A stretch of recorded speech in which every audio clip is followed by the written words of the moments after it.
بابا خودتون به هم گفته بودین هر وقت از یکی خوشم اومد دستشو بگیرم و بیارم جلوتون. دنیا में क्या बाकी रहा. آقا من میخوام با هوری ازدواج کنم. برو با اون لحن سنتیت بهش بگو که بگو فکر اون پسره رو از سرش بیرون. جمال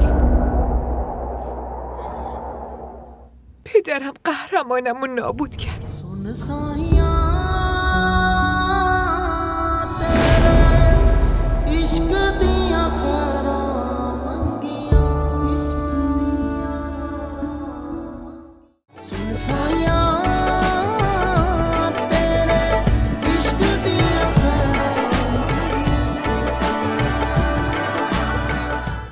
ربیه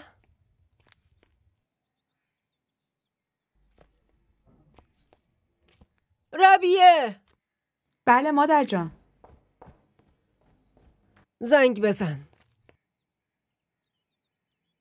مادر جان همین چند دقیقه پیش تماس گرفتم. گوشی عمو شفی خاموش شده. شفی نه، به قیصر زنگ بزن. بهش بگو شام مراسم با ماست. به همه خبر بده. یه جوری باید گوشیشو روشن کنه.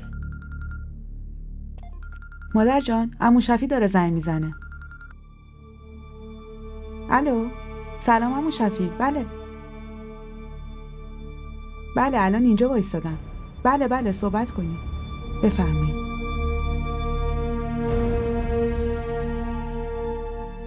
بله پسر. مامان من همیشه درگیره. از بچگی از این موضوع ناراحته که چرا به جای اینکه با اون حرف بزنم با بابام حرف میزنم. خودش خبر نداره ولی من که میدونم الان رفته با بابام دعوا کنه. رفته میگه شفی تو دختره رو خراب کردی. دختره این کارا چیه میکنی؟ دسته یه پسره رو گرفته آوردتش خونه. ولی مامانم خودش همین کارو کرد. آره پس چی فکر کردی؟ بابام هیچی نمیگفت. اون خودش دست بابامو گرفت و بردش پیش باباش. اونم شرایطش عین تو بود. همینجوری که الان هستی. اونم هیچی نداشت. ولی بازم مامانم با پدر مادرش دعوا کرد و با بابام عروسی کرد. ولی فرقش اینه که مامانم بیشتر به مادرش نزدیک بود و من به بابام. تو هم نمیخواد نگران باشی چون لازم نیست با اون رفتاری مواجه بشی که بابام باهاش مواجه بود. سلام بابا، حالت چطوره؟ سلام. علیک السلام. چطوری؟ خوبی؟ بله. بشین. بله چشم بفرمایید.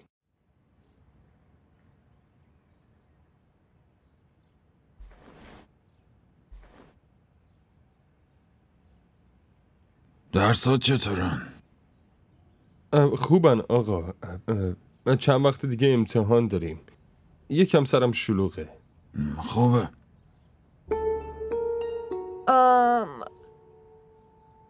حتما مامان بهتون گفته که جمال واسه چی اومده ببینتتون. نه تو کار خاصی داشتی پسرم؟ نه آقا خب. جمال به بابام بگو دیگه که واسه چی اومدی اینجا. چی میخوای بگی؟ آقا موضوع اینه که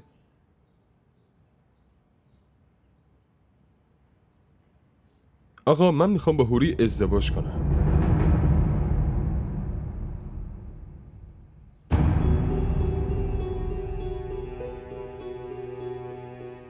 بابا تو چه آدم احمقی هستی؟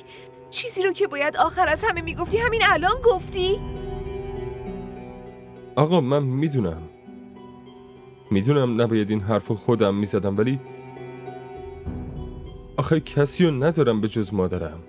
اونم خیلی از اینجا دوره. هیچ وقت از روستامون بیرون نیامده. شما بزرگ ما هستین دیگه. فقط بابا این منظورشونه که نمیخواد با من ازدواج کنی. از هم خواستگاری نمی کنی. بابا منظورم اینه که این هنوز خیلی کار داره. هنوز فارغ التحصیلیشه، بعد فوق لیسانسشه که امیدوارم همون دفعه اول قبول شه. ولی همه اینا 3-4 سال طول میکشه. فقط میخواد مطمئن شه تا وقتی به یه جایی برسه. شما دخترتون رو به کسی جز خودش نمیدین. بابا، خودتون به هم گفته بودین هر وقت از یکی خوشم اومد دستشو بگیرم و بیارم جلوتون. بابا، من از هیچی خوشم نیومد، هیچ وقت هم نمیاد. ولی اینو واسه این آوردمش چون شما ازش خوشتون میاد. ولی بابا، به جونت قسم، من تو جمال، گذشته شما، اون ذوق شما، اون تلاش شما رو میبینم. شما قهرمان منید. من هر خواستگاری رو با شما مقایسه میکنم. من نمیدونم این ازدواج، نامزدی و غیره و غیره همش چیه، ولی هیچ وقت خب بهش فکرم نکردم. ولی الان یه اجازه میخوام با جمال بگردم. بابا، من فقط میخوام شما رو جمال یه حساب دیگه باز کنید. وقتی با هم دیگه تو کلاس پشت این نیمکت نشستیم، کسی رابطه ما رو بد ندونه و باعث نشیم آبروی شما بره. بابا،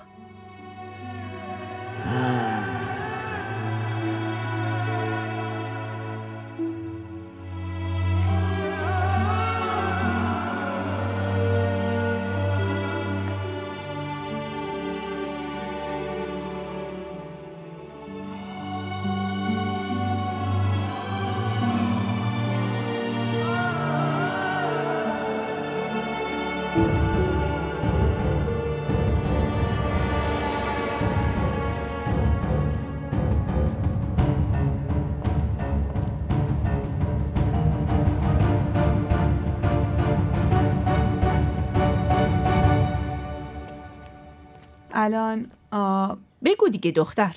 مامان جان، الان عمو شفی زنگ زدن، مادر جانم باهاشون حرف زدن. ما هم داریم یک شنبه میریم بله برون. باشه، من رفتم. آخه مادر جان کلی کار بهم سپردن، برم انجام بدم.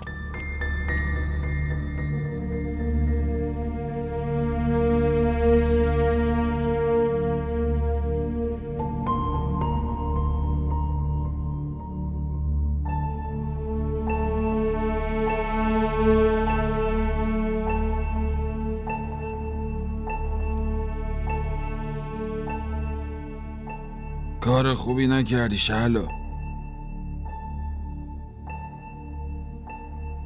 کار خوبی نکردی. مگه من چی کار کردم؟ من به این چیزا کاری نداشتم تا اینکه تو کوکم کردی. تو خودت تصمیمتو گرفته بودی، بعد داری میندازی گردن من؟ آخه اومدی مثل مادر سنتی به هم گفتی که دسته پسره رو گرفته و آورده. تو منو تبدیل به یه پدر سنتی کردی شهلا. منم به جای این که برم عشقمو بغل کنم به فکر آبروم افتادم. چی؟ مگه بهش چی گفتی؟ هیچی. هیچی؟ آره هیچی.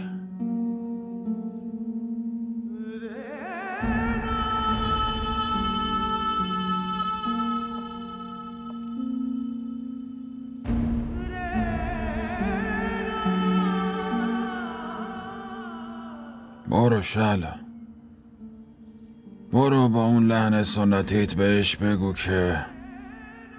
بگو فکر اون پسره رو از سرش بیرون کنه. برو.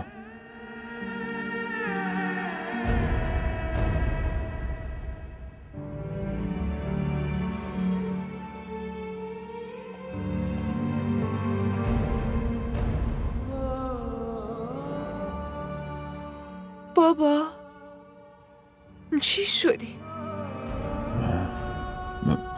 منو ببخش دخترکم. منو ببخش. من زدم زیر قولم.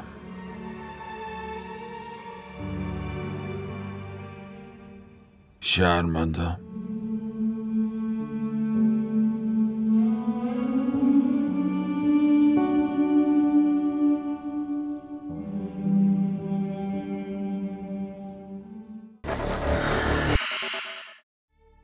من بهشون گفتم همین یه دونه دختر رو دارم. اگه اونم ببرید که دیگه چیزی برام نمیمونه. ما دوتا کلن تنها میشیم. باید بشینیم در و دیوار رو نگاه کنیم. و مادر جانم خودش بهم گفت ما دخترتو نمیبریم، داریم بهت پسر میدیم. پس برای چی نگرانی؟ تو هم همینو میخواستی. واسه همین اون پسره رو آوردی پیشم. وگرنه مگه حالا چی داشت؟ نه اسمی، نه رسمی، نه خانواده‌ای. معلوم نیست از کجا پا شده اومده. این خیلی از اون بهتره. خانواده داره، تحصیل کرده است. آره، در مقابل اون پسر شاهمیر از هر جهتی بهتره.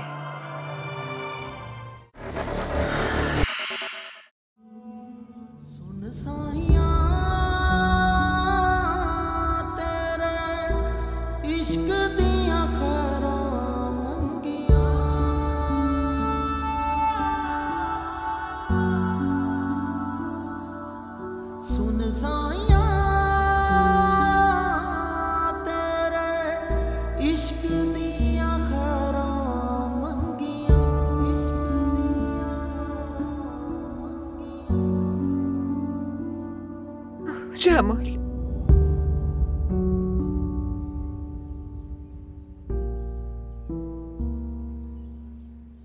پدرم قهرمانمو نابود کرد.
ببین هوری، تو همه این اتفاقایی که داره میفته نه تو مقصری نه من و پدرت، ولی دیگه پیش اومده. ما مجبوریم قبولش کنیم.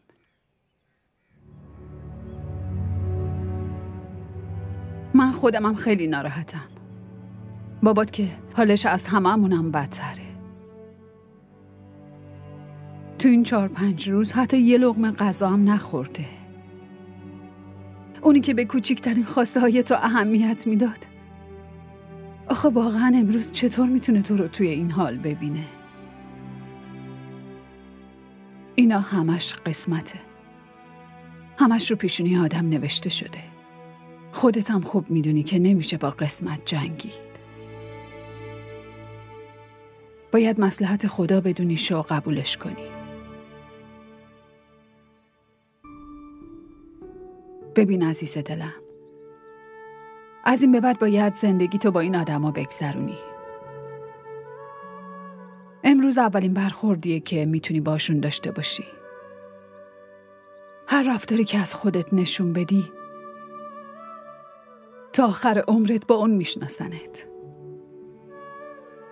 اینا به کوچکترین مسائلم اهمیت میدن. هم جونشونو میدن هم ممکنه براش جون بگیرن. لطفاً توی این مراسم سعی کن یه ذره خوددار باشی،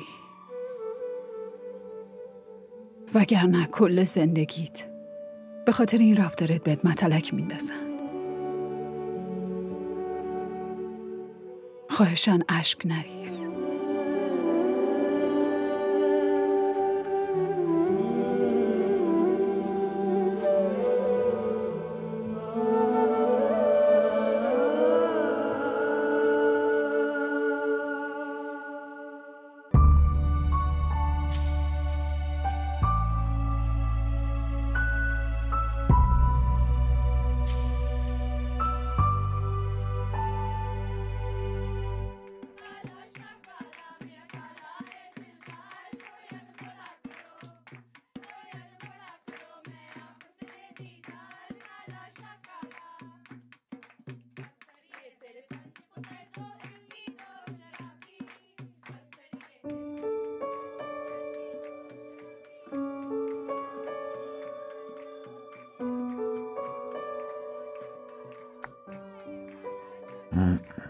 مادر جان،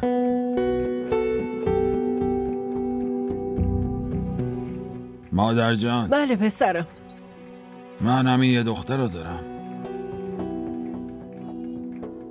به جز اون دیگه هیچی ندارم. خب تو دیگه چی میخوای؟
همیشه از من میپرسیدی که بابا چه احساسی داشتی وقتی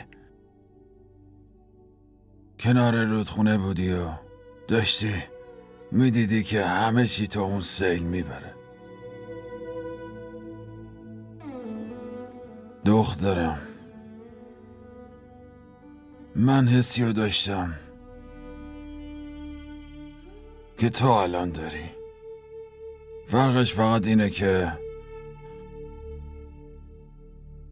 تو تنها نیستی.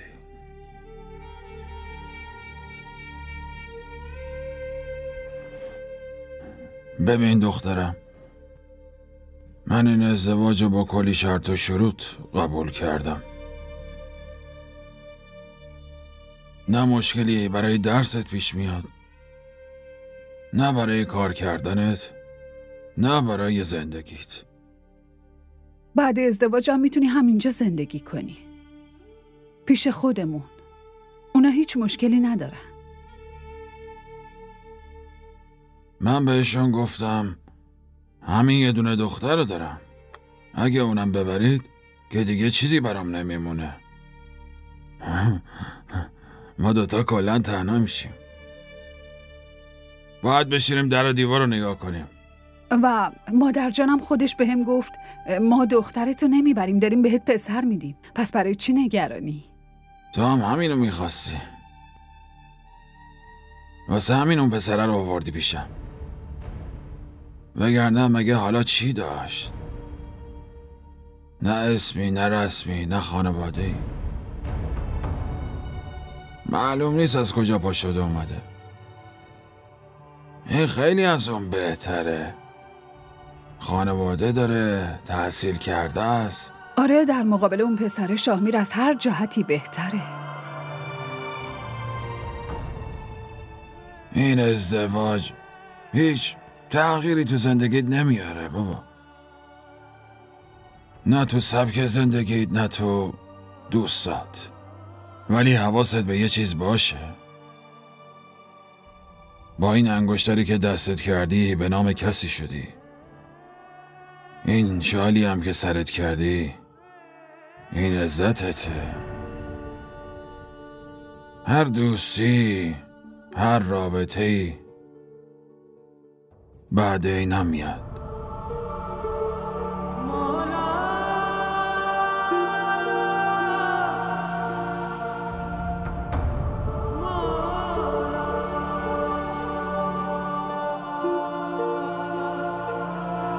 شعلا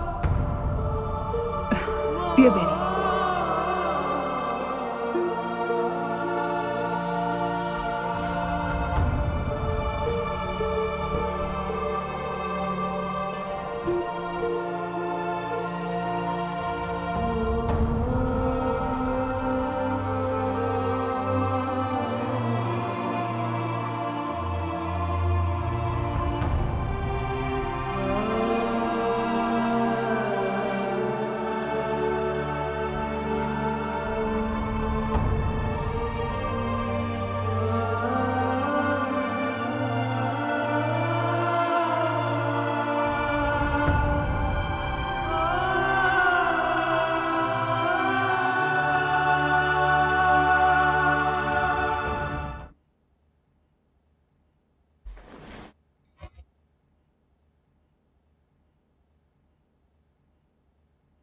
شعلا من خیلی میترسم.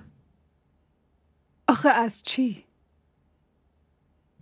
از سکوت هوری. هیچی نمیگه. همینطوری نشسته. قبلا برای هر چیزی جیغ و داد میکرد، قهر میکرد. شکایتش از منو پیش تو می آورد.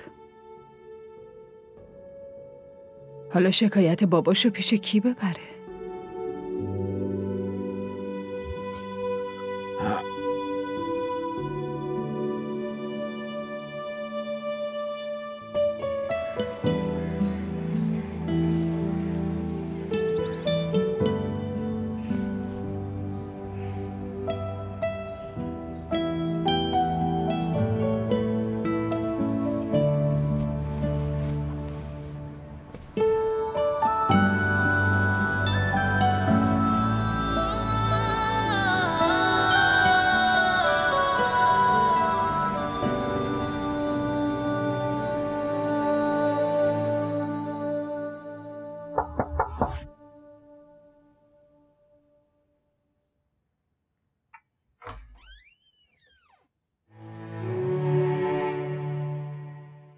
هوری؟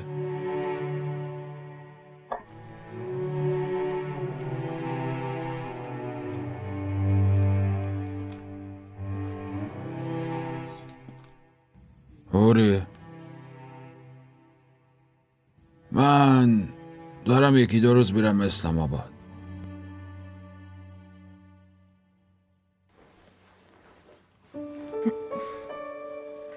سفر خوبی داشته باشی بابا. دانشگاه نرفتی؟ نه. چرا؟ حوصله ندارم. حوصله چیو داری؟ نمیدونم. هوری،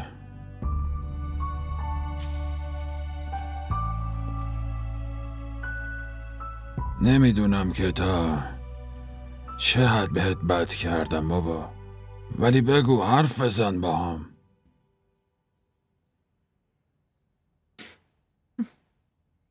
چه حرفی بزنم بابا؟ هرچی تو دلته. بهش فکر میکنی؟ به هیچی فکر نمی کنم دیگه. با هم دعوا کن. جیغ و داد کن سرم. که چی بشه آخه؟ ما قبلا هم با هم مشکل داشتیم بابا، درسته؟ ولی صحبت میکردیم. این همه با هم دعوا کردیم، ولی تو دعوا بالاخره به یه نتیجه میرسیدیم. قضیه دیگه تموم شده. چه فایده داره دوباره در موردش حرف بزنیم؟ تو میتونی سرزنشم کنی، بهم بگی که تو یه ظالمی، بدبختی، سنتی، خودخواهی، پدر بد، یه پدر خیلی بد. بگو من آرزواتو گرفتم، دلخوشیاتو گرفتم، خرخرتو فشار دادم و کشتمه، تو رو فدای آبروی خودم کردم. میدونم این که چی کار کردم و خبر دارم. میخوام از زبون تو بشنوم. بگو که ازم متنفری. شفی، شعلا، فعلا برو. یه حرفایی رو باید به هوری بگم. خب جمال اومده.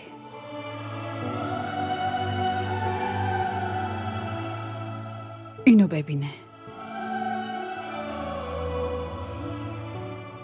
هوری،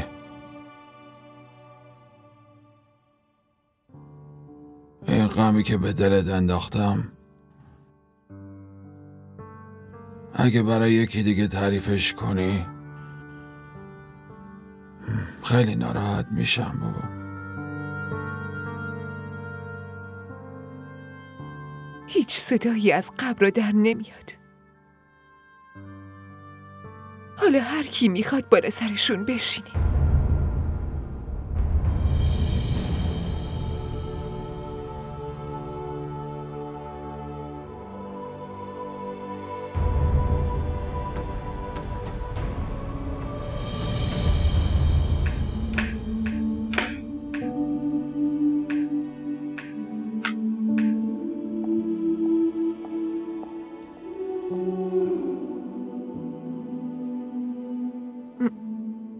چطوری؟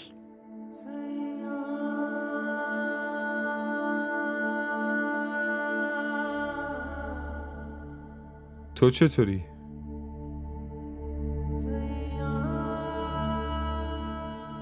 دانشگاه نرفتی؟ داری از اونجا میای؟ نه. چرا؟ واسه چی نرفتی؟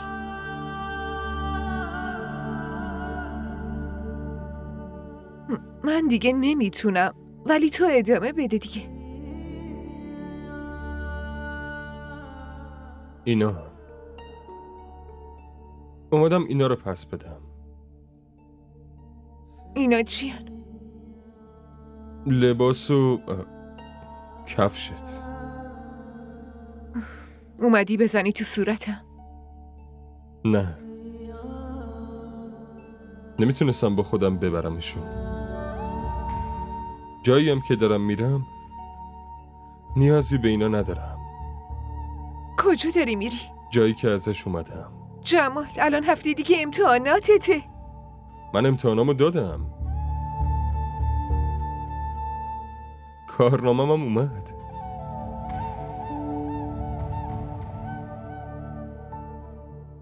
پاس نشدم. دیوونه نشو. واسه چی داری آینده تو خراب میکنی؟ من بازیگر دوره‌گرد نیستم که از یه شهر در بیام و توی شهر دیگه نمایش بازی کنم. سنگ کوهستانم که وقتی یه بار از جای خودش لیز بخوره دیگه هیچ وقت بر نمیگرده. این ویدیو رو لایک کنید، کانالمون رو سابسکرایب کنید تا از سریال های جدیدمون هم آگاه باشید.